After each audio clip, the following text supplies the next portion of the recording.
Halo semuanya, perkenalkan kami dari kelompok 17 akan mempresentasikan mengenai review jurnal dengan anggota yaitu yang pertama Pri Ramadanti alias Sumari dengan NIM 20-45731-SV-SV-17761 dan saya sendiri yaitu Yosa Bintang-Rinantoro dengan NIM 20-464-465-SV-18784.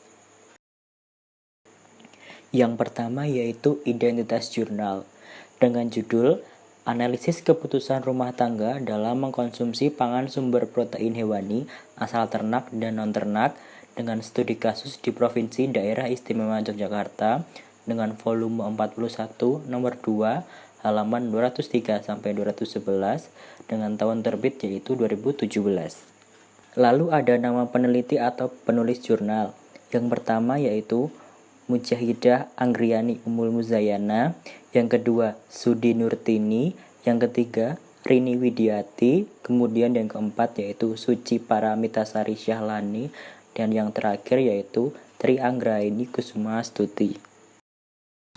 Selanjutnya keyword atau kata kunci.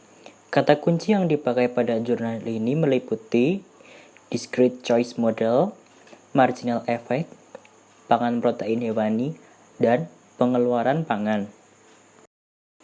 Kemudian ada pendahuluan. Pola konsumsi pangan adalah susunan makanan yang mencakup jenis dan jumlah bahan makanan rata-rata per orang per hari yang umum dikonsumsi atau dimakan penduduk dalam jangka waktu tertentu. Pola konsumsi masyarakat umumnya dapat dilihat dari tingkat konsumsi, pengeluaran, atau belanja, maupun proporsi dari pengeluaran untuk suatu komoditi tertentu. Proporsi pengeluaran untuk pangan menurun jika pendapatan masyarakat bertambah. Protein dapat diperoleh dari bahan pangan nabati maupun bahan pangan hewani. Namun, dibandingkan dengan protein nabati, protein hewani mempunyai beberapa keunggulan, yaitu mempunyai komposisi asam amino yang lebih lengkap dan nilai cerna protein yang lebih baik daripada bahan pangan nabati. Pola konsumsi pangan sumber protein hewani di Indonesia sudah berubah meningkat seiring meningkatnya tingkat pendapatan, sehingga hal tersebut merubah perilaku konsumsi pangan. Konsumsi pangan sumber protein hewani berasal dari produk ternak dan ikan. Konsumsi protein hewani yang berasal dari produk peternakan meningkat dibandingkan dengan konsumsi protein hewani dari produk perikanan.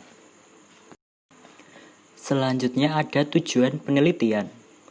Tujuan dari penelitian ini adalah untuk menganalisis keputusan rumah tangga dalam mengkonsumsi pangan sumber protein hewani berdasarkan faktor sosial ekonomi rumah tangga. Kemudian ada materi dan metode penelitian. Penelitian ini menggunakan data pengeluaran rumah tangga Survei Sosial Ekonomi Nasional atau SUSENAS tahun 2012 untuk Provinsi Daerah Istimewa Yogyakarta. Data yang digunakan dalam penelitian ini dikelompokkan dalam kategori wilayah desa dan kota dan berdasarkan tingkat pendapatannya yaitu rendah, sedang, dan tinggi. Analisis perilaku konsumen dalam penelitian ini adalah dengan menggunakan model binary logistik. Model binary logistik digunakan untuk mengetahui faktor-faktor yang mempengaruhi konsumsi pangan sumber protein hewani diekspresikan dalam variabel bebas. Hasil dan pembahasan penelitian. Poin 1. Pola konsumsi pangan sumber protein hewani. Secara garis besar, konsumsi pangan protein hewani meliputi 4 golongan, yaitu protein hewani yang berasal dari ikan, daging, telur, dan susu. Dengan konsumsi protein hewani lebih banyak pada rumah tangga di wilayah perkotaan daripada wilayah pedesaan. Contoh hasil sesuai dengan data seperti konsumsi susu segar pada rumah tangga perkotaan rata-rata sebesar 0,88 kg orang per tahun dan di desa sebesar 0,48 kg orang per tahun. Poin 2. Karakteristik rumah tangga responden. Karakteristik rumah tangga responden dalam penelitian ini seperti jumlah anggota keluarga, pendidikan kepala rumah tangga, tingkat partisipasi kerja kepala rumah tangga, umur kepala rumah tangga, jenis pekerjaan utama kepala rumah tangga, dan tingkat partisipasi kerja istri antara pedesaan dengan perkotaan. Untuk jumlah anggota keluarga antara di wilayah pedesaan dengan perkotaan cenderung sama atau seimbang. Sedangkan untuk jenis pekerjaan utama kepala rumah tangga, di wilayah perkotaan di bidang non-pertanian, sedangkan di pedesaan pada bidang pertanian. Namun, dari segi tingkat partisipasi kerja kepala rumah tangga, di wilayah pedesaan cenderung lebih unggul daripada wilayah perkotaan. Hal ini disebabkan angka pengangguran lebih tinggi di wilayah perkotaan dibanding pedesaan. Poin ketiga, faktor-faktor yang mempengaruhi konsumsi pangan sumber protein hewani. Analisis faktor sosial ekonomi rumah tangga dalam mengkonsumsi pangan sumber protein hewani dikelompokkan berdasarkan tingkat pendapatan, yaitu kelompok pendapatan rendah, sedang, dan tinggi. Pada rumah tangga kelompok pendapatan rendah, semakin banyak jumlah anggota rumah tangganya akan semakin tinggi beban rumah tangga tersebut untuk mencukupi kebutuhannya. Dengan pendapatan yang rendah, maka rumah tangga tersebut akan mengurangi konsumsi protein hewani untuk mencukupi kebutuhan yang dianggapnya lebih penting. Selain itu, harga dari protein hewani itu sendiri, dengan contoh daging, telur, susu, juga dianggap penting.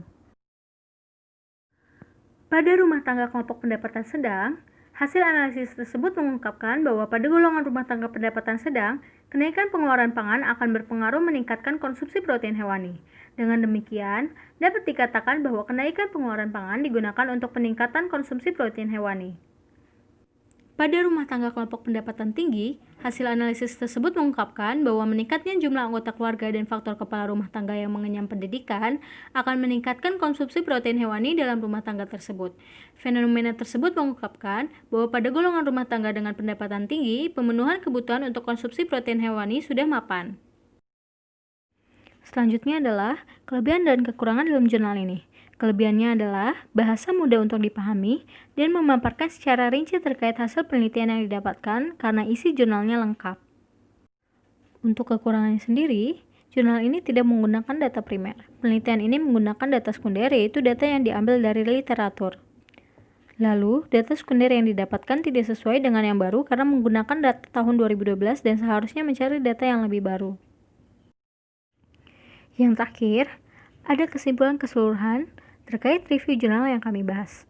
Kesimpulan, hasil analisis dengan menggunakan model regresi logistik ini menunjukkan bahwa rumah tangga responden memiliki kecenderungan marginal effects, peningkatan konsumsi pangan, sumber protein hewani asal produk peternakan dengan beberapa faktor yang memberikan pengaruh terhadap keputusan rumah tangga dalam mengkonsumsi pangan sumber protein hewani, seperti jumlah anggota rumah tangga, lokasi, partisipasi kerja, pendapatan, tingkat pengeluaran rumah tangga untuk pangan, dan harga beberapa produk pangan sumber protein hewani. Sekian review jurnal yang kami bahas dari kelompok 17. Untuk lebih kurangnya, kami mohon maaf. Terima kasih.